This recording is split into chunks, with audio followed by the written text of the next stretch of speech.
Penjawat awam Sabah terima khabar gembira. Perinciannya bersama Redwin Robin di Kota Kinabalu. Redwin, teruskan. Baik Sahih, sebelum itu 30 Mac ini ditetapkan sebagai Hari Kelepasan Am Negeri Sabah sempena ulang tahun rasmi yang di-Pertua Negeri Tun Musa Aman. Ketua Menteri Datuk Seri Panglima Haji Jinor dalam satu kenyataan memaklumkan oleh kerana tarikh tersebut jatuh pada hari Ahad, hari berikutnya akan menjadi Hari Kelepasan Am gantian bagi Sabah. Menurut Datuk Haji Ji, jika hari berikutnya juga Hari Kelepasan Am, maka hari Rabu 2 April merupakan Hari Kelepasan Am bagi negeri ini. Ketetapan itu selaras dengan peruntukan dalam jadual pertama Ordinan Hari Kelepasan Bab 56. Sementara itu, Sabah meluluskan bantuan khas kewangan RM1,000 kepada semua kaki tangan awam negeri sempena sambutan Hari Raya Aidilfitri dan Pesta Keamatan tahun ini. Menteri Kewangan Negeri Datuk Seri Panglima Masidi Manjun dalam satu kenyataan menjelaskan bantuan khas itu dibayar 2 kali. RM500 dibayar sempena Hari Raya Aidilfitri, manakala RM500 lagi sempena Pesta Keamatan. Ia selaras hasrat kerajaan negeri mensejahterakan penjawat awam serta tanda penghargaan kepada mereka. Peniaga diingatkan agar sentiasa mematuhi harga barang di bawah skim harga maksimum musim perayaan SHMMP. Sekiranya berlaku kenaikan harga secara tidak munasabah, pengguna disaran segera melaporkannya kepada pihak berkuasa. Buatlah aduan secara baik, tertib agar ianya dapat diambil tindakan oleh pihak kementerian. Dan sememangnya ini adalah tugasan bagi mengawal harga barang yang telah ditetapkan oleh kerajaan dalam musim perayaan ini untuk memastikan barang dapat dikawal. Datuk Samad ditemui RTM dalam program Jualan Rahmah Madani di Dewan Kolapis, Beluran. Sementara itu, Ketua Pegawai Penguatkuasa KPDN Sandakan Azdi Zukri John berkata pihaknya siap siaga menjalankan pemantauan dan penguatkuasaan SHMMP yang dilaksanakan hingga 7 April ini. Jangan viralkan apa-apa aduan lah. Aduan rasmi itu kita selalu cara rasmi. Sebab kalau tidak, bila kita viral, bukti akan hilang.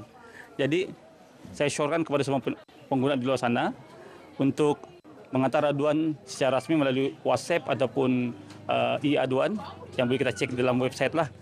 Terdahulu, Datuk Samad yang juga Adun Labuk merasmikan penangguhan santunan kasih Ihya Ramadan masjid ke masjid di Beluran. Penduduk yang akan meninggalkan kediaman masing-masing sempena cuti panjang perayaan Aidilfitri disaran memaklumkan perjalanan mereka kepada pihak polis. Langkah itu akan membolehkan pihak polis memantau kediaman yang ditinggalkan menerusi rondaan dari semasa ke semasa.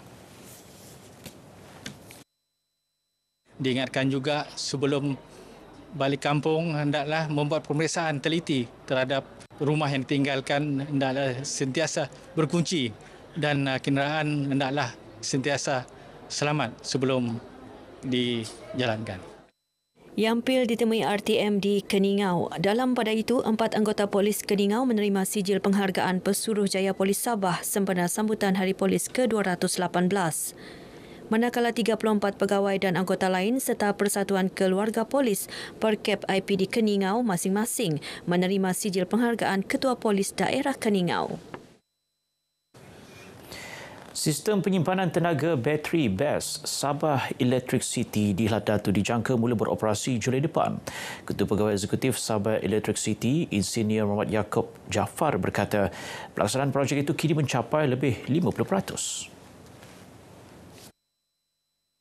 Setakat ni untuk penghantaran batch kedua telah sampai, yang mana sudah daripada 100 lebih kontainer telah sampai. Dan jumlah kontainer yang kita pasang itu sebenarnya adalah 188 biji kontainer. Apabila siap kelak, BES berkapasiti 100 MW dengan simpanan tenaga 400 MW sejam akan meningkatkan kapasiti rizab margin grid Sabah pada waktu puncak serta menyokong penambahan kapasiti sumber tenaga solar berskala besar. Ia sekaligus memberi manfaat kepada pengguna di kawasan pantai timur Sabah yang sering mengalami gangguan bekalan elektrik. Insinyur Muhammad Yaakob ditemui RTM selepas kunjungan hormat terhadap Yang di-Pertua Negeri Sabah, Tun Musa Aman di Istana Seri Kinabalu. Perbadanan Pembangunan Ekonomi Sabah SEDCO dan subsidiari menyerahkan zakat perniagaan bernilai RM300,000 bagi tahun kewangan 2024 kepada Majlis Ugama Islam Sabah MUIS. Cek curah zakat disampaikan Pengerusi SEDCO Dato' Robin Balang kepada Yang di-Pertua MUIS, Dato' Seri Panglima Yahya Hussein di Istada Seri Kinabalu. Majlis disaksikan Yang di-Pertua Negeri Tun Musa Aman. Kita mengambil kesempatan bulan Ramadan yang mubarak ini lebih baik dengan membayar zakat. Jadi saya berharap tahun ini zakat akan bertambah. Dalam majlis sama, Tun Musa turut menyaksikan penyerahan zakat perniagaan Sabah Electricity bagi tahun kewangan 2023 berjumlah hampir 3.9 juta ringgit. Ia diserahkan Ketua Pegawai Eksekutif Sabah Electricity Insinyur Muhammad Yaakob Jaafar kepada Datuk Yahya. Setakat ini, MUIS mengutip 19 juta ringgit zakat bagi tahun 2024, manakala agihan zakat melebihi 63 juta ringgit.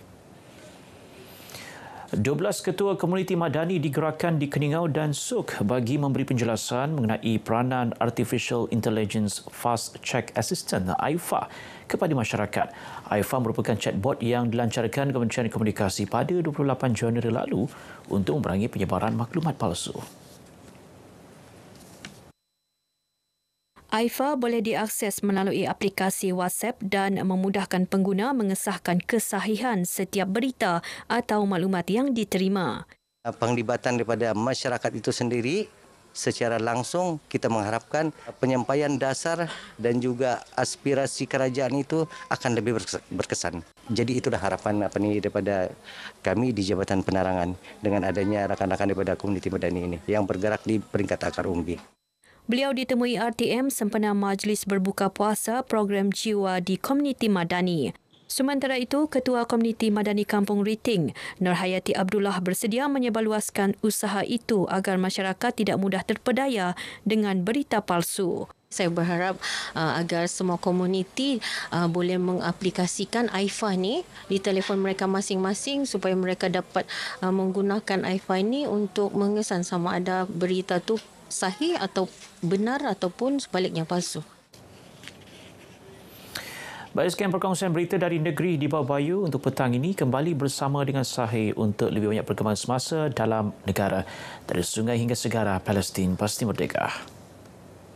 Terima kasih, Radwin.